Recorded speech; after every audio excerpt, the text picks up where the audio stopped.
দুঃখ কি, ভয় কি, এদের কিছুটা এইভাবে ভাবা যেতে পারে। জীবনে যখনই আপনি কিছু একটা লাভ করবেন, তখন সেটা হারানোর ভয় তার সাথেই চলে আসে। যেমন আপনি যদি ধন অর্জন করেন, ধন হারানোর ভয় তার সাথেই চলে আসে। সম্পত্তি অর্জন করলে সেটা লুট হবার ভয় তার সাথেই চলে আসে। আর এটা জীবনের সাথেও হয়।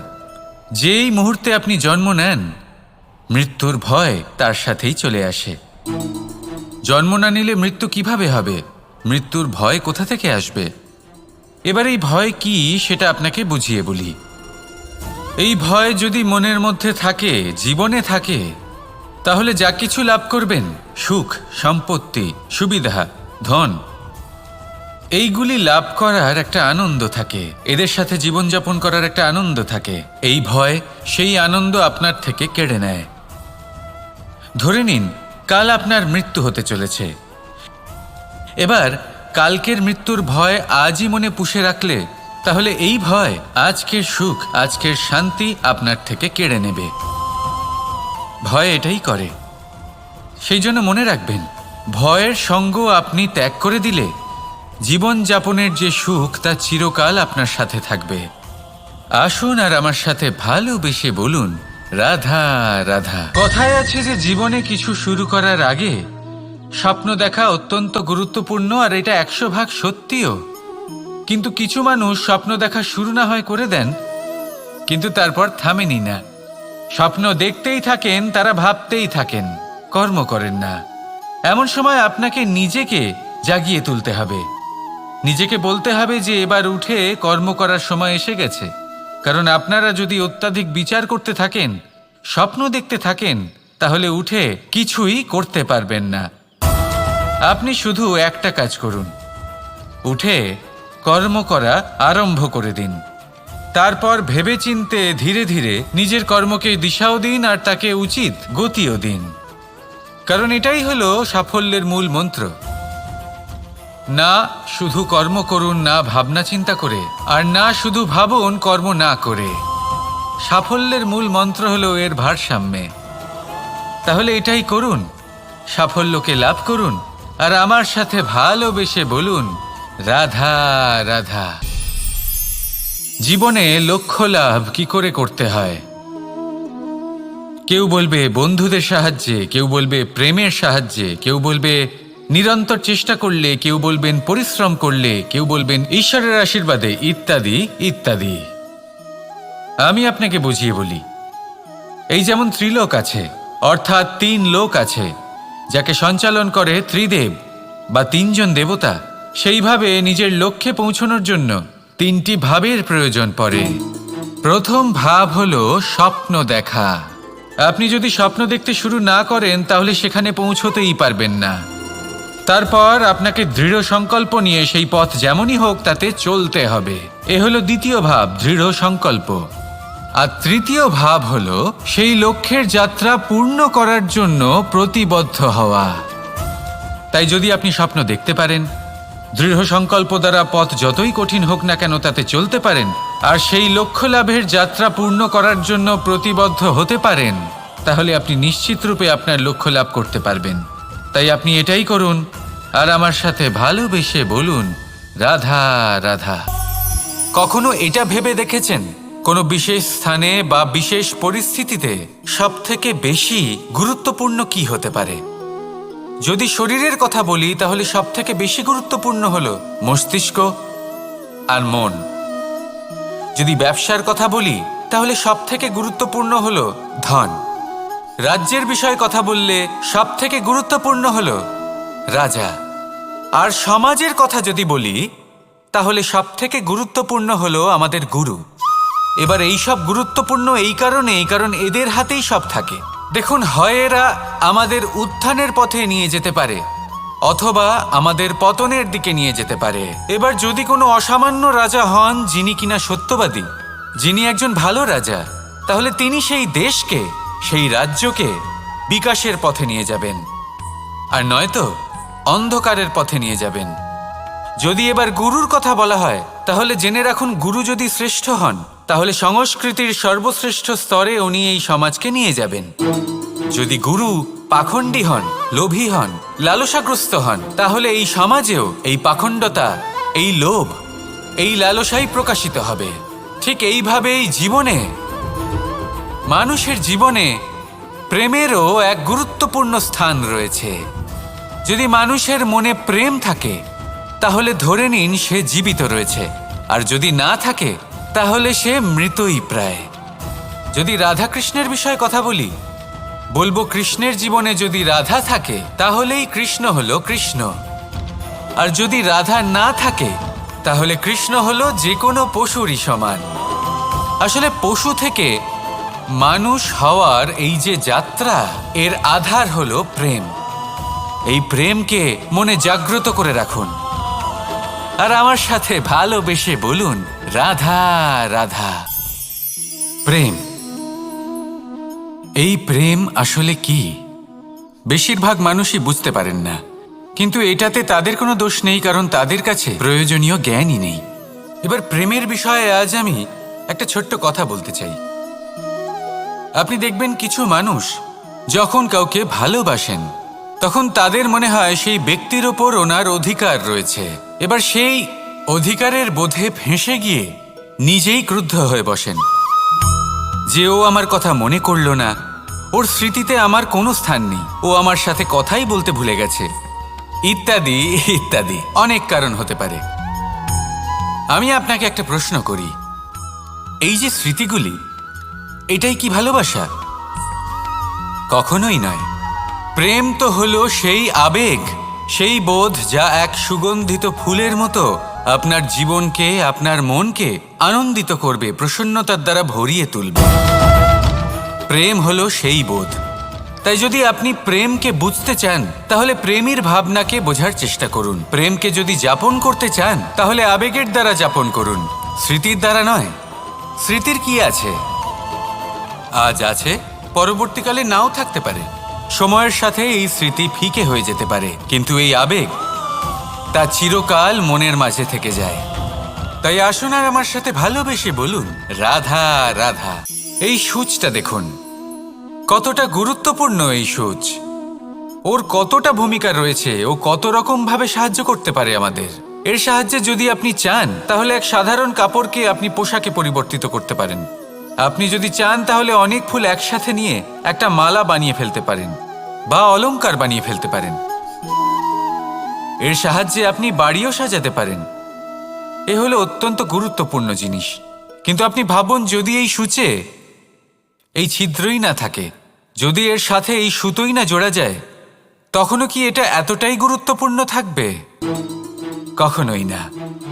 তখন এটাকে কাউকে কষ্ট দেওয়ার কাজে লাগানো যেতে পারে। দেখুন, একটা অত্যন্ত গুরুত্বপূর্ণ কথা আপনাকে মনে রাখতেই হবে। যে কোনো বস্তু একা তার গুরুত্ব হারিয়ে ফেলে, কোনো কিছুর সাথে তার সম্মান বেড়ে যায়, তার গুরুত্বও বেড়ে যায়। এটা মানুষের ক্ষেত্রেও প্রযোজ্য। যদি আপনি সামনে এগোতে থাকেন এবং একাই এগোতে থাকেন, তাহলে আপনি যাই করে নিন না কেন, আপনি সেই প্রেম, সেই সম্মান, সেই সম্বল পাবেন না। কাউকে নিজের সাথে নিয়ে চলুন, আপনারও মান বাড়বে। কাউকে তার যোগ্য স্থান দিন, আপনারও সম্মান বাড়বে। ঠিক সেইভাবেই যেইভাবে এই সুতোর দ্বারা সূচের সম্মান বাড়ে, আর যেমন প্রেম দ্বারা গুণের মান বেড়ে যায়। তাহলে আসুন আর আমার সাথে ভালোবেসে বলুন, রাধা রাধা। আমরা মনে করি অন্যের উপকার করা, কারোর ভালো করা, কাউকে সাহায্য করা, সেবা করা, দান করা, সুখে দুঃখে কারোর সাথে থাকা, এ হলো আমাদের জীবনের সবথেকে বড় কর্তব্য। এটাই আসল কর্তব্য। কিন্তু এটা কি সত্যি? না। কর্তব্যের জন্য অনেক সময় মানুষকে অনেক অনেক যন্ত্রণা ভোগ করতে হয়। এমন কিছু কর্তব্য থাকে যা পালনের জন্য মানুষকে এমন কিছু পথ দিয়ে যেতে হয় যেখানে কাঁটা আছে, দুঃখ আছে, যন্ত্রণা আছে, বিপদ আছে। সেটা পার করে তবে ও নিজের কর্তব্যকে পূর্ণ করতে পারে। অন্যের উপকার, ভালো কাজ করা, কাউকে সাহায্য করা, দান করা, সেবা করা, সুখে দুঃখে সঙ্গ দেওয়া, এটা কর্তব্য নয়, এটা হলো আনন্দ। কারণ এতে আপনারই জীবন আরো সুখময় হবে, আপনি আরো সুখ পাবেন, আপনার স্বাস্থ্য আরো ভালো হবে, আপনি জীবনে আরো ভালো ভালো মানুষ পাবেন। আর সব থেকে বেশি যদি এ কিছু বাড়িয়ে তোলে তাহলে তা হলো প্রেম। তাহলে একে কর্তব্য মনে করবেন না, এ হলো শুধুই সেই পথ যাতে অগ্রসর হয়ে আপনি নিজের জীবন অত্যন্ত সুখময় করে তুলতে পারবেন। তাহলে আপনি এটাই করুন আর আমার সাথে ভালোবেসে বলুন, রাধা রাধা। আপনি কখনো একটা পর্বতকে দেখে থাকবেন, দিনের বেলায় যদি দেখেন এই পর্বতকে কত সুন্দর দেখতে লাগে, এত বিশাল এত সুন্দর প্রকৃতির এই দৃশ্য দেখে মনে শুভ চিন্তার উদ্ভব হয়। এবার সেই পর্বতকেই আপনি অন্ধকারে দেখুন, ততটাই ভয়াবহ মনে হয়। এবার এটাই হয় মানুষের সাথেও, আর এটাই হয় অন্য কোনো স্থানের সাথেও। এবার এর কারণ কি? তাহলে কি মানুষের রূপ, তার ব্যক্তিত্বের কোনো মাহাত্ম্য নেই? না, এরকম কখনোই নয়। এর সমস্ত কৃতিত্ব পায় প্রকাশ। শুধুমাত্র এই প্রকাশই আপনার গুণকে, আপনার ব্যক্তিত্বকে, আপনার রূপ আরো উজ্জ্বল করে সংসারের সামনে নিয়ে আসে। তাহলে আপনিও অন্ধকার থেকে প্রকাশের পথে অগ্রসর হন, সেই মানুষগুলোর দিকে অগ্রসর হন, সেই দিশায় অগ্রসর হন যা আপনার ভেতরের গুণগুলিকে, আপনার ব্যক্তিত্বকে সংসারের সামনে আনতে পারে। যদি আপনি তা করতে পারেন তাহলে আপনি জীবনভর সুখী থাকবেন। আসুন আর আমার সাথে ভালোবেসে বলুন, রাধা রাধা। আপনি কখনো সূর্যের আলোকে নিজের হাতের মুঠোর মধ্যে রাখার চেষ্টা করেছেন? আপনি নিশ্চয়ই জানেন যে সেটা সম্ভব নয়। আপনি জলকে কখনো বেঁধে রাখার চেষ্টা করুন, সেটাও সম্ভব নয়। কিন্তু যখন এই সূর্যের প্রকাশ, এই উত্তাপ পৃথিবীতে আসে, তখন ধরিত্রী কি করে?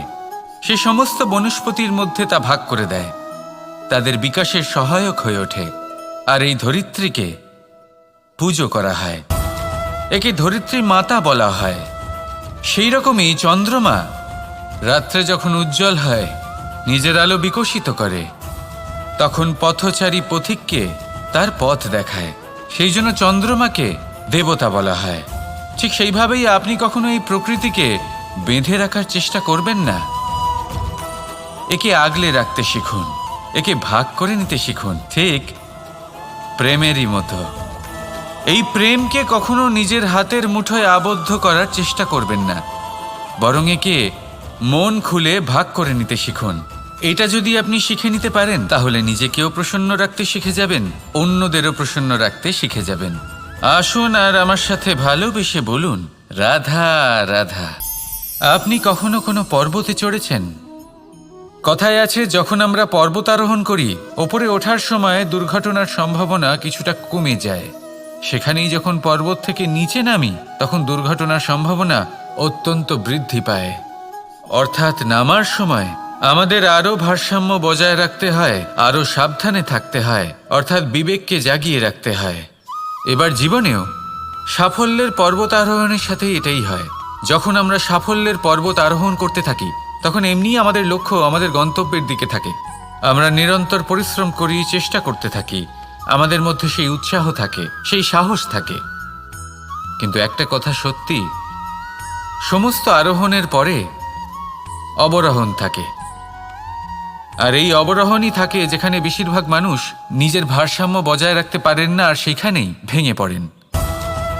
তাই জীবনে যদি সাফল্যের শিখরে পৌঁছতে চান, তাহলে আপনাকে নিরন্তর প্রয়াস করতে হবে, সংঘর্ষ করতে হবে, পরিশ্রম করতে হবে, আর নিজের লক্ষ্যের দিকে একাগ্রতা কেন্দ্রীভূত করতে হবে। তাহলে আপনি নিজের লক্ষ্য অবশ্যই পাবেন।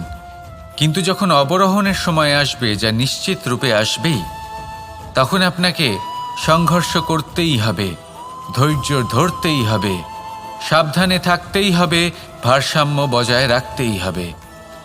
এটা হলো অত্যন্ত আবশ্যক, কারণ পরবর্তী সাফল্যের শিখরে আপনাকে পৌঁছতেই হবে, আর তার জন্য আপনাকে সুরক্ষিতভাবে অবরোহণ করতেই হবে, ঠিক কি না? আসুন আর আমার সাথে ভালোবেসে বলুন, রাধা রাধা। প্রসন্নতা এমন এক অনুভূতি যা আমরা সকলে পেতে চাই। এবার এটা ভেবে দেখুন যে আমরা আমাদের প্রসন্নতার জন্য অন্য কাউকে দায়ী কেন করি। আজও এরকম কিছু করেছে, ওর জন্য আমি দুঃখী হয়ে আছি। আজও এমন কিছু করলো যার ফলে আমার মন প্রসন্ন হয়ে উঠল। না, আপনাকে স্পষ্ট করে একটা কথা বলে দিই, আপনার প্রসন্নতা না শুধু আপনার নির্বাচন, না শুধু আপনার হাতে রয়েছে, বরং আপনি নিজের প্রসন্নতাকে নিজেই আকৃষ্ট করেন। এই ফুলগুলিকে দেখুন, এই ফুল এর সুগন্ধ ছড়ায়, আর এই ফুল নিজের দিকে কীট পতঙ্গদের আকৃষ্ট করে। এবার দেখুন কীট পতঙ্গ কাদের আকৃষ্ট করে? গিরগিটি বা ব্যাঙ, এরকম কিছু প্রাণীদের। এবার এই যে ফুল, কীট পতঙ্গের জন্য এই যে ফুল, তার বিকাশ হয়, এ আরো প্রস্ফুটিত হয়, ওর বংশ আরো বৃদ্ধি পায়। তাই এর তাৎপর্য হলো সহজ, ফুল উচিত ব্যক্তিকে নিজের দিকে আকৃষ্ট করে। এবার কীট পতঙ্গের কথা বললে তারা কাদের আকৃষ্ট করে? তাদেরই যারা তাদেরই শিকার করবে, খাদ্যরূপে গ্রহণ করবে। এবার কাকে আপনি নিজের দিকে আকৃষ্ট করতে চান তার নির্বাচন আপনারই। আপনি কি প্রসন্নতাকে নিজের দিকে আকৃষ্ট করতে চান নাকি অপ্রসন্নতাকে করতে চান, তার নির্বাচন আপনারই। আপনি জীবনে যা কিছু পাবেন, সুখ দুঃখ, আশা নিরাশা, প্রসন্নতা অপ্রসন্নতা, সবই হলো আপনারই নির্বাচনের পরিণাম। তাহলে সঠিক নির্বাচন করুন আর আমার সাথে ভালোবেসে বলুন রাধা রাধা। ঘূর্ণিঝড়, যখন এই ঘূর্ণিঝড় আসে তখন প্রচণ্ড বেগে হাওয়া বয়ে চলে। সেই সময় এমন কিছু বৃক্ষ আছে যা কঠিন হয়ে দৃঢ় হয়ে দাঁড়িয়ে থাকে। সেই গাছ যা 10 বছর ধরে বা সহস্র বছর ধরে দাঁড়িয়ে থাকে, তাদেরকে আপনি খুব সহজে নাড়াতে পারবেন না। কিন্তু ঘূর্ণিঝড়, এর প্রভাব এতটাই তীব্র হয়, এর হাওয়াতে এতটাই প্রবল শক্তি থাকে যে এই বৃক্ষগুলিকে উচ্ছেদ করে, সেই বৃক্ষ নষ্ট হয়ে যায়। এবার এমন কিছু বৃক্ষ থাকে যাদের কাণ্ড নমনীয় হয়, খুবই নরম হয়। সেই জন্য যখন জোরে বাতাস বয়, কোনো ঘূর্ণিঝড় আসে, তখন এই বৃক্ষগুলি ঝুঁকে যায়। আর যখন এই ঘূর্ণিঝড় চলে যায়, শান্ত হয়ে যায়, তখন ওরা আবার দাঁড়িয়ে পড়ে। এবার এটাকে আপনি কি বলবেন, কি বুঝবেন আপনি? সুযোগ সন্ধানী? না, বরং এটাই হলো প্রকৃত আদর্শ। যখন আপনার সামনে এমন কেউ থাকেন যিনি আপনার থেকে অনেক শক্তিশালী, তখন তাকে সম্মান করা আপনাকে শিখতেই হবে। তাই মনে রাখবেন, এই সংসারে যখনই দুই শক্তির একে অপরের সাথে সংঘর্ষ হয়, শুধুই বিনাশ হয়। কিন্তু যখন শক্তির সাথে আসক্তি মিলিত হয়, সেখানে সুরক্ষা থাকে, সেখানেই কিছু নির্মাণ হয়। তাই আসুন আর আমার সাথে ভালোবেসে বলুন রাধা রাধা। ভয়, আমরা ভয়ের বিষয়ে অনেক কথা বলি, ভয়ের থেকে সবসময় দূরে পালাই। কখনো ভেবে দেখেছেন আমরা এই ভয়ের সদ্ব্যবহারও কি করতে পারি না? নিশ্চিত রূপে করতেই পারি। এমন কোনো অক্ষর নেই যার দ্বারা কোনো মন্ত্র হয় না। তাই নিশ্চিত রূপে এই ভয়েরও সদ্ব্যবহার আমরা করতেই পারি। নির্ভর করছে আপনার দৃষ্টিভঙ্গির ওপর, আপনার প্রতিক্রিয়ার ওপর। ভয় যখন সামনে আসে, দুটো পথ থাকে। প্রথমটা হলো ভয়ভীত হয়ে চুপচাপ পালিয়ে যাওয়া, আর দ্বিতীয় পথ সেই ভয়ের সম্মুখীন হওয়া। সেই ভয়ে ডুবে গিয়ে দেখুন এমন কি আছে যা আপনাকে পিছনে টেনে রাখছে। নিজের সাহসকে জাগিয়ে তুলুন, নিজেকে আরো শক্তিশালী বানিয়ে তুলুন, নিজেকে আরো শ্রেষ্ঠ বানিয়ে তুলুন, আর আপনার সামনে যা আছে সব প্রাপ্ত করে নিন। সেই ভয়, আপনি তার থেকে পালিয়ে যেতে চান নাকি তার সম্মুখীন হয়ে নিজেকে আরো শ্রেষ্ঠ বানাতে চান? সেই চয়ন আপনারই, প্রতিক্রিয়া আপনারই, দৃষ্টিভঙ্গি আপনারই। আসুন আর আমার সাথে ভালোবেসে বলুন রাধা রাধা। কখনো কোনো বনে আপনি আগুন লাগতে দেখেছেন? এমন ভয়ানক আগুন লাগতে পারে সমস্ত বন জ্বালিয়ে দিতে পারে।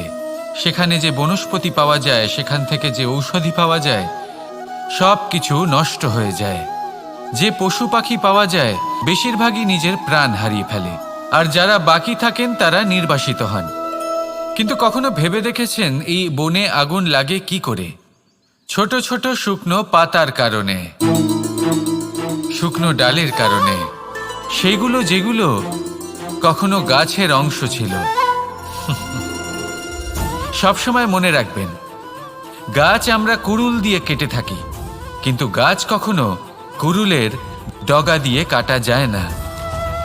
বরং এই যে হাতলটা আছে, তাতে যে শক্তি লুকিয়ে রয়েছে, এই শক্তির দ্বারা গাছ কাটা হয়। এবার বলুন, এই যে হাতল, এ কি দিয়ে তৈরি হয়? স্বয়ং গাছের দ্বারাই। এর থেকে আপনি কি শিক্ষা পেলেন? যদি কেউ আপনজন হন, যে আপনার কোনো দরকারে লাগছেন, সেই কারণে তাকে নিজের থেকে দূরে করবেন না। যদি তার সাহায্যের প্রয়োজন হয় তাহলে তাকে সাহায্য করুন, যদি তার সঙ্গের প্রয়োজন হয় তাহলে তাকে সঙ্গ দিন। নিঃস্বার্থভাবে আপনজনদের বিকাশের পথে নিয়ে যান। নিজের স্বার্থ অনুসারে আপনজনদের নিজের জীবনে রাখবেন না। আসুন আর আমার সাথে ভালোবেসে বলুন, রাধা রাধা। সূর্যের মনে হয় যে তার থেকে বেশি তেজস্বী আর উজ্জ্বল কেউ নেই, তাই তার এই অহংকার ভঙ্গ করার জন্য মেঘ চলে আসে। তারপর এই মেঘের অহংকার বেড়ে যায় যে তার থেকে বেশি ঘন আর কেউ নেই। তারপরে বাতাসের একটা প্রবল দমক আসে আর মেঘেদের ছিন্ন ভিন্ন করে দিয়ে চলে যায়। তখন বায়ুর অহংকার বেড়ে যায়, আরও ভাবে যে তার থেকে বেশি শক্তিশালী আর কেউ নেই। এই দমকা বাতাস যখন বিশাল এক পর্বতের সাথে ধাক্কা খায়, তখন সেই বাতাসের অহংকারও চূর্ণ বিচূর্ণ হয়ে যায়। তারপরে পর্বত ভাবে যে তার থেকে বেশি স্থির আর শক্তিশালী আর কেউ নেই। তখন পৃথিবীতে ভূমিকম্প হয় আর সেই বিশাল পর্বত চূর্ণ বিচূর্ণ হয়ে যায়, তারও অহংকার ভেঙে যায়। এবার ধরিত্রীর অহংকার হতে থাকে। ধরিত্রী বলে যে আমার উপর সবকিছু টিকে রয়েছে, আমার থেকে বেশি শক্তিশালী আর কেউ নেই। একটা ছোট্ট ইঁদুর আসে, মাটিতে গর্ত করে আর মাটি ধসিয়ে দেয়। ধরিত্রীর অহংকার ভেঙে যায়। এর তাৎপর্য হলো সরল। এই সংসারে অহংকার কখনো স্থির থাকে না, এই অহংকার ভাঙবেই। এটা হলো সাংসারিক চক্র। আমাদের নিজেদের জীবনে কর্তব্য পালন করতে হবে, কর্ম করতে হবে, কিন্তু অহংকার নয়। যে ব্যক্তি এটা বুঝতে সক্ষম হন তাকে জ্ঞানী বলা হয়, আর যে মানুষ এটা বুঝতে পারেন না তিনি সারা জীবন শোধ প্রতিশোধ মান অভিমানের এই চক্রে আটকা পড়েন। এবার আপনি কি এই চক্রে আটকে থাকতে চান, নাকি জ্ঞানী হয়ে উঠতে চান? সেই চয়ন আপনারই। আসুন আর আমার সাথে ভালোবেসে বলুন, রাধা রাধা। আপনি কি কখনো কোনো জলের ধারা দেখেছেন? তার সামনে যতই মাটি থাকুক না কেন, যতই কাদা থাকুক না কেন, যখন এই জলের ধারা বইতে আরম্ভ করে দেয়, তখন এই কাদাকে নিজেই ধুয়ে নিয়ে যায়। ওই কাদাকে ধুয়ে দেয় এবং নিজের পথ নিজেই তৈরি করে নেয়। তাহলে আপনিও এরকম জলের মতো হয়ে উঠুন। যদি হয়ে উঠতে পারেন, তাহলে নিজের মনের, নিজের ভাবনার, নিজের জীবনের যত অনাবশ্যক তত্ত্ব আছে, অনুপযোগী অংশ রয়েছে, অর্থাৎ অপরিষ্কার অংশ রয়েছে, তা নিজে থেকেই নির্মল হয়ে উঠবে। আর যেরকম জলের ধারা কখনো থেমে থাকে না, সব সময় বয়ে চলে, সেইভাবে আপনিও কখনোই থামবেন না। সবসময় বয়ে চলুন, এগোতে থাকুন। পথে যদি অনেক বিপদ আসে, সমস্যা আসে, থামবেন না, তার উপর নিরন্তর প্রহার করুন, নিরন্তর প্রয়াস করুন আর অগ্রসর হন। আপনি ভেবে দেখুন, এই জলের ধারা কখনো থেমে থাকে না, সবসময় বয়ে চলে, বিপদের সম্মুখীন হয়ে তাকে সাথে বয়ে নিয়ে চলে।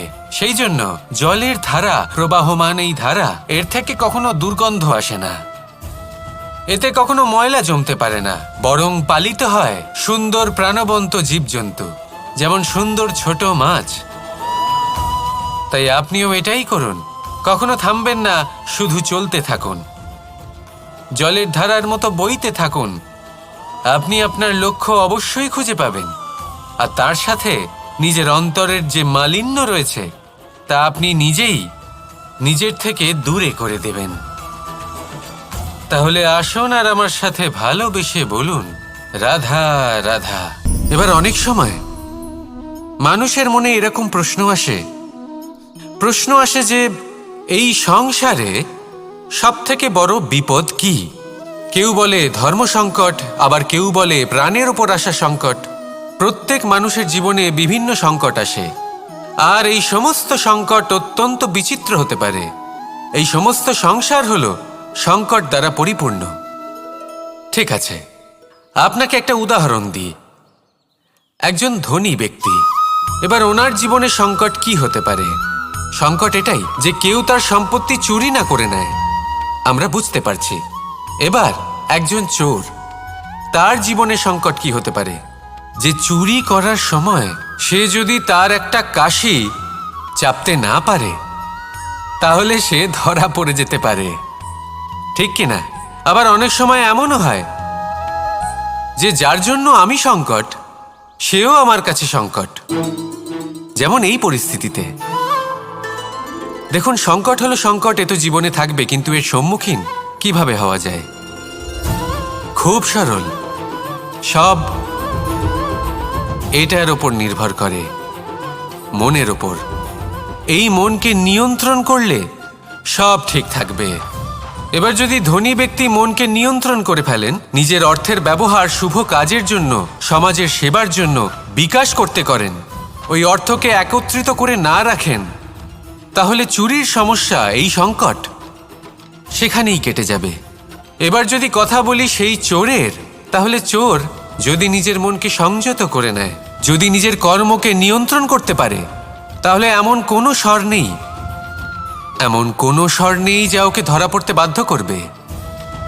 সেই জন্য জীবনে সংকট যতই আসুক, যত বড়ই সংকট আসুক না কেন, কবচ হলো একটাই, আর এই কবচের নাম হলো আত্মনিয়ন্ত্রণ। নিজের মনকে নিয়ন্ত্রণে রাখতে শিখুন। এটা নিজের জীবনে প্রয়োগ করে তো দেখুন। যদি আপনি করতে পারেন তবে আপনি দেখবেন যে সংকট তো জীবনে আসা যাওয়া করে, কিন্তু সেই সংকটগুলির সম্মুখীন আপনি এইভাবে করতে পারবেন। তাহলে সেটাই করুন, আর আমার সাথে ভালোবেসে বলুন, রাধা রাধা। এই দড়িটা দেখুন, ছোট ছোট রেশম দ্বারা তৈরি, এটা সরু সুতো দ্বারা তৈরি হয়েছে এটা, আর এ অত্যন্ত কোমলও বটে। আর আপনি চাইলে এটা সোজাও করে দিতে পারেন, আর চাইলে এটা বেঁকিয়েও দিতে পারেন, আর যদি চান তাহলে এটা গোল গোল করে বেঁধে কোথাও রেখেও দিতে পারেন। এবার এই কোমল দড়ি যদি কোনো নিষ্ঠুর কঠিন পাথরে বারংবার জড়িয়ে দেওয়া হয়, তাহলেও তাকেও কাটতে পারে, নিজের ছাপ ছেড়ে যেতে পারে, সেটার আকারও বদলে ফেলতে পারে। এবার এর কারণ কি? এর কারণ হলো অভ্যাস আর নিরন্তর প্রচেষ্টা। যদি আপনিও চেষ্টা করেন আর নিরন্তর কর্ম করে যান, তাহলে আপনার প্রারব্ধ পাথরের মতো কঠিনই হোক না কেন, তাতে ভাঙন ধরিয়েও আপনি নিজের লক্ষ্যে অবশ্যই পৌঁছতে পারবেন। একটা গুরুত্বপূর্ণ কথা মনে রাখবেন, সুকর্মের অভ্যাস আর নিরন্তর প্রয়াস, এই হলো সাফল্যের মন্ত্র। তাহলে জীবনে এই মন্ত্র আনুন, আর আমার সাথে ভালোবেসে বলুন, রাধা রাধা। বসন্ত ঋতু, এই সময় মন আনন্দে ভরে থাকে। এমন মনে হয় যেন আমরা আকাশে বিচরণ করতে চলে যাই, কিন্তু সেটা তো সম্ভব নয়। সেই জন্য হয়তো আমরা ঘুড়ি ওড়াই, এই ঘুড়িকে নিজেদের প্রতিরূপ মনে করে। এবার অনেক মানুষ আছেন যারা ঘুড়ি ওড়ান, কিন্তু এই কর্মের সারমর্ম কি সেটা কজন বুঝতে পারেন? আপনি এটা মনে করুন যে আপনি হলেন সেই ঘুড়ি, আর এই সুতো যিনি ধরে রয়েছেন তিনি হলেন পরমাত্মা। আর এই সুতো যেখান থেকে শুরু হয় সেই লাটাই হলো আমাদের কর্মচক্র। এবার আপনি নিজেই অনুমান করুন যে এই উড়ান কার ওপর নির্ভরশীল? পরমাত্মার ওপর আর আপনার কর্মের ওপর। যদি পরমাত্মা আপনার হাত ধরে থাকেন, আপনার সাথে থাকেন, যদি আপনি শুভ কর্ম করতে থাকেন, আপনি এই আকাশে উড়তে থাকবেন। কিন্তু কোথাও কোথাও যদি পরমাত্মার সাথে এই বন্ধন ছিন্ন হয়, আপনার কর্মচক্র খারাপ হয়ে যায় বা থেমে যায়, তাহলে আপনার এই ঘুড়ি কেটে যাবে আর দূরে কোনো গাছের ডালে গিয়ে আটকে যাবে। তাই শুধুমাত্র ঘুড়ি ওড়াবেন না, তার থেকে শিখুন, পরমাত্মার সাহচর্যে থাকুন, সবসময় শুভকর্ম করতে থাকুন আর সবসময় এই আকাশে উড়তে থাকুন। আসুন আর আমার সাথে ভালোবেসে বলুন, রাধা রাধা।